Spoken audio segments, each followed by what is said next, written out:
the skin in the spoiler channel. Anyway, we were looking at the Project Moon for like a hot minute here, boys. This is what this is. Limbus Company is a game that Lariel recommended to me because it's coming out soon and it looks kind of interesting. It's kind of different art style, different gameplay that I've never seen before personally, but maybe others have seen this kind of similar gameplay. And it's kind of like a turn-based kind of like motion, minute per minute kind of gameplay. You do something, something happens. And this is the combat mechanics and attack skill intro video, which is the stuff that I want to know because the combat looks a bit complicated in some areas. Like you have to like really think about which way you're going and how things are doing. And so I want to take a look at these because we are going to give Limbus Company a try. We're going to give it a go. Again, not sure how deep into it I'll get, but I do want to give it a go, give it a chance to shine, and play this out. So this is Project Moon, their official YouTube channel. It's mostly in Korean, but it will be slower, going minute by minute to kind of to read everything. So here we go. Oh shit. Alright, we immediately start off with the big bang. So the Sinners of Limbus Company have access to a variety of attacks. In this video, you'll be taught how to use these skills to their best effect. Thank you so much. The first major property of attack skills is their type / pierce blunt.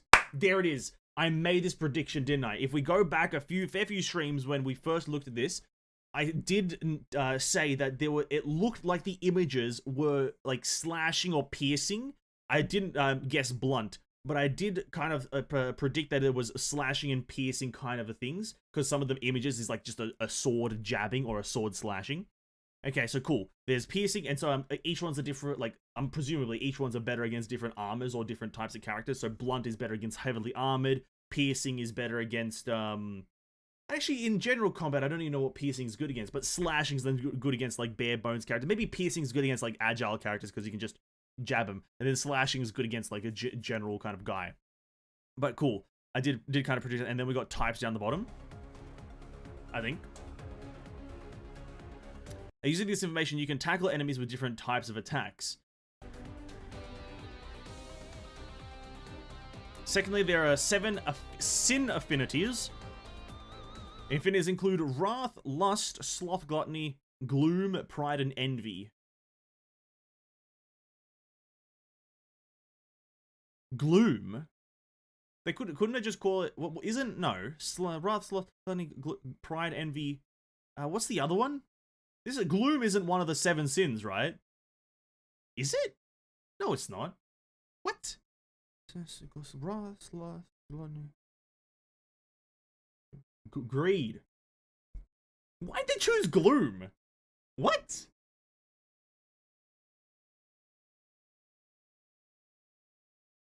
Oh, fair enough. I won't pierce, piercing, pierce defense, tanky enemies, and heavy, blunt hammer to one-shot quick squishy. No. Look at it this way. It's a bit more of like a medieval kind of combat situation, Herscher. You wouldn't take a jabby weapon against a fully plated person because you would blunt your sword. You would blunt it, right? You just bend it and then your sword is useless, right? So you take it against quicker enemies because then you're quicker as well. So if you could be quicker than them, you'll get them. Whilst if you take a hammer or a mace to a heavily armored person, you dent their armor and then essentially the armor is fucked against their body. They're constantly fucking their shoulder. Let's say I dent your pauldron. Then it's digging into your shoulder as you fight. And it's easier to hit them and easier to wound them because if I hit you essentially, if you're in like a massive exomech, and I hit you with a sledgehammer across the head, it's a lot more effective than just jabbing at you, right? So it's a bit more in that sense. I think that's how usually games structure it. There's a few kind of loopholes where piercing enemies or piercing attacks can puncture heavily armored units by going between the cracks of armor. But I think that's like usually alleviated. I'm going a bit too historical here. I apologize. But I think that's usually the mentality of it, is that blunt weapons are better against armor because you can fuck the armor. Like you literally destroy the armor that they're wearing. Whilst piercing is good against like fast enemies because you just have to be quicker than them. So I think that's usually the reasoning. Let's continue. Depending on how skills of the same affinity are chained, you may cause them to resonate. Okay. Which is this little extra button here. Or extra animation thing. When you have 2 or more skills of the same sin, anywhere in the chain, resonance will occur. Okay. Resonance boosts each skill's damage, and those later in the chain are boosted further. Oh, so you want the resonance to happen as soon as possible. Okay. Because you can see here, 50% damage bonus, 100% damage bonus, and then 125% damage bonus. Okay, so you'd want the chain of the resonance to happen as soon as possible, so the last hit does incredible damage. Vendival? Venedival? Venedival. I am Venedival. That is me.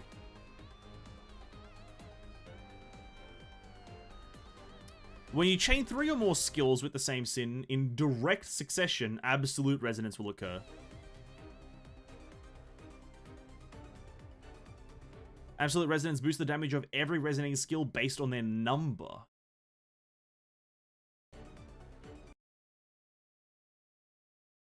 What does that mean? Based on what number? Based on their number in the chain? Ah, yeah, I see here. So you got 5, 3, 2, 2, I think, and that might be it. Or it might be just in the chain. That's got 100%, even though it's 4th, 11, 50, 14. Okay. You can make relatively weak skills yield considerable damage through resonance. I can see that. All units, allies, and foes alike have different resistances to these types. You can inspect them mid-match. You've already have my attention with that bad boy. You can just click on the enemy or click on the friendly and see their resistances. You already have my attention. That's a very nice quality of life option right there. You always do that in these specifically turn-based games where it's like things happen at an interval of time. It's not constant action. Being able to just look at what the enemy's resistances are, incredible.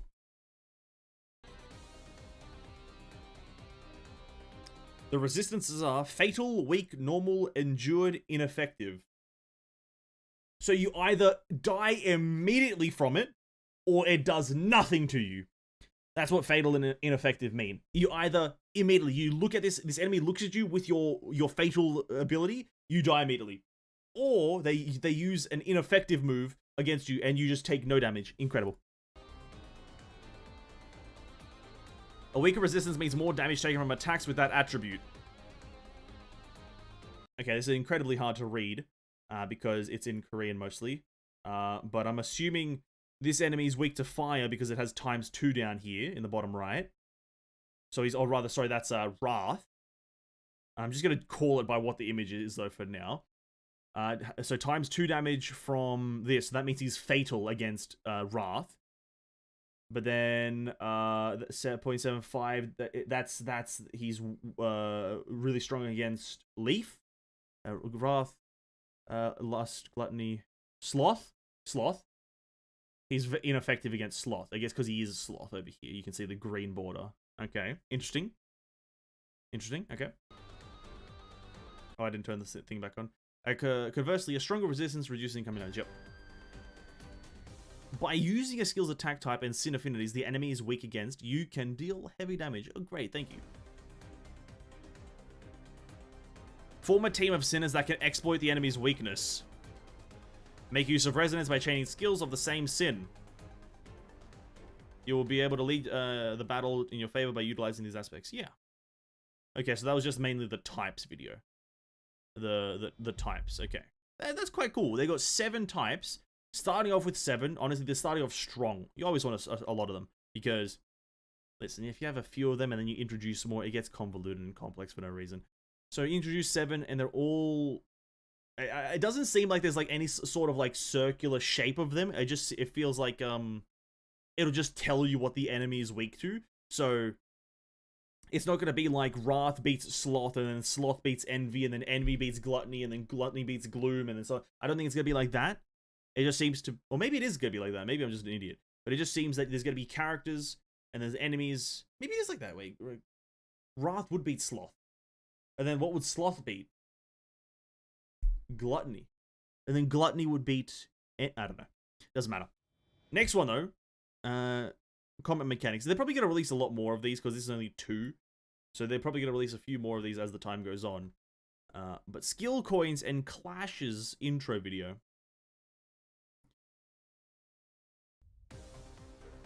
In Limbus Company, the outcome of skills is determined by flipping coins, my favorite. Additionally, when using attack skills, a clash may occur. In this video, you'll be taught these two systems and how to utilize them. I love chance. I love RNG so much. Every skill in Limbus Company consists of at least one coin. Okay, the coins are depicted up here by this. Okay, this little thing. So if you go back... So that's plus 5 coins. Minus 3 coins. Minus 2 coins. Plus 5. Okay, the base power of a coin is the same regardless of which side it lands on. Alright, then why the fuck is it a coin? Why are we flipping coins if they're the same thing?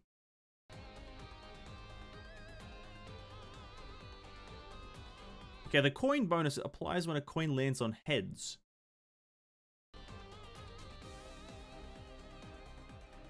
Depending on the coin's type, this may add to or subtract from the base power of the base power value. Okay, so but he's flipping coins, right? He's flipping them. The two types of coins are plus and minus.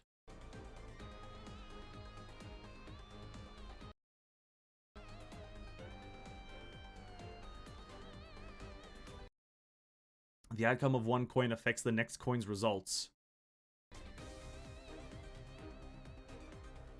Skills and coins may also have unique effects. I'm confused as fuck with the coin system right now. What value does this have to the game? Like, they're just flipping coins. Like,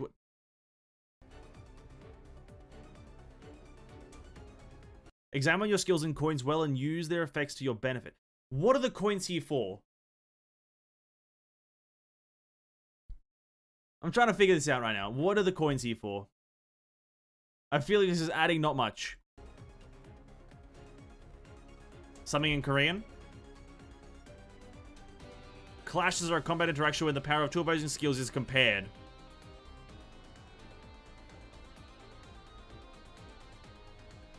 Clash occurs when two characters directly target each other. Okay. In regular combat attack skills, target the slots of the nearest enemy. Matched with the nearest sinner's skill. Your speediest, that's a word. Speediest sinner will be the first to get into the clash with the enemies closest to your team. When confronting abnormalities, clashes will occur when a skill is set against an abnormality's action slot. If a sinner's speed is higher than the slot, sinner can redirect an attack to themselves.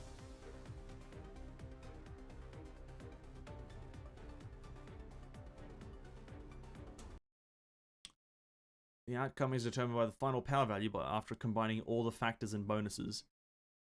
So whoever's stronger wins. Decide with a greater power value wins the clash. 9 is in fact higher than 6. This I can confirm. I did study maths a bit.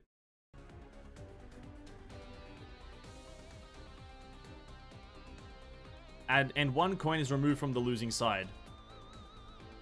Back to that coin system. If both sides still have coins to use, a subsequent clash will occur.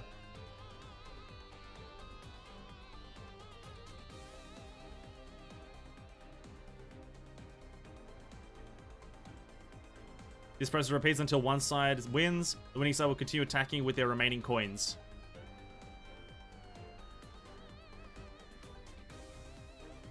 Review the power and types and effects of skill coins to learn the thing. Use clashes to nullify your enemy's attacks and deal heavy damage.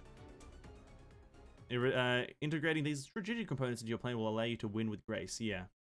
It means each attack consumes a coin. From the chain example, a 5 attack, enemy got 2 coins, so your first 2 coins depend on a plus or minus. In the end, the more coin you have, the buff will remain longer.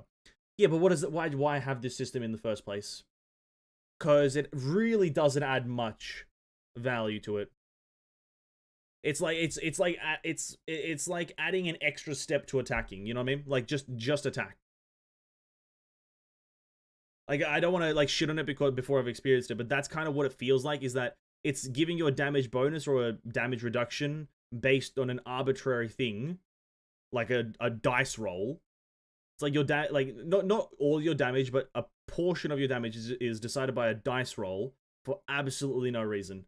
If you minus 2 coin, you have 3 coins left, and then the next enemy you face will fight with how many coins you have and the enemy have. Yeah, I understand it. I understand it to an extent, obviously. but it's not adding much value in my opinion. If they, let's say they remove it and you just attack, a much simpler, much straightforward, and still just as deep system. This time you're just rolling dice, flipping coins, and hoping that you have a higher damage value with the current system. Now again, I haven't played it, so I'm not going to shit on it too much, but it just doesn't seem like it adds much value to the thought-provoking part of the game, you know. Compared to what we saw in the last video with chaining your things correctly, resonances, making sure you have the right types, the right attack function, piercing, blunt, or slashing. Compared to just those things, the coin system just feels like, hey, flip a coin and hope for the best. You know what I mean? Make sure you have more money. Make sure you have more money than the enemy, and you'll win. All right, fair enough. So it's like, you know what I mean? I'm not saying it's a bad thing. It just seems like not that required. But it's cool, I guess. Maybe the game will explain it better. This is the company, but maybe like when you play it in action, it's a lot simpler and a lot less shit sounding. Instead of one side of coin always being good and the other always being bad, it's all bonuses and shit. Yeah, listen, honestly, I'm not going to read the comments. Schmomments. I'll experience this game myself. That sounded cool. The first video was much more interesting with the types and shit. Like 7 types, 3 different attacking functions, the chaining, resonances. That seems very interesting. Coins feel redundant, and the clashes is just a small thing saying whoever's stronger wins. That's what the clashes is. So, listen, when they release number 3, maybe they'll introduce, you know, mathematical integration and quantum maniacal physicalation. Who knows? Who knows? It's just adding more buff to a longer chain attack. Like, of course, we want to further the chain to have more power. It's like, so you can't force your chain to always be strong all the time. I get that, but it's all decided by a coin flip. That's what I'm also getting at here. It's all decided by a coin flip. I don't want half my damage being decided by a coin flip. You rolled heads, you'll win this time. Oh, you rolled tails? Sucks to suck.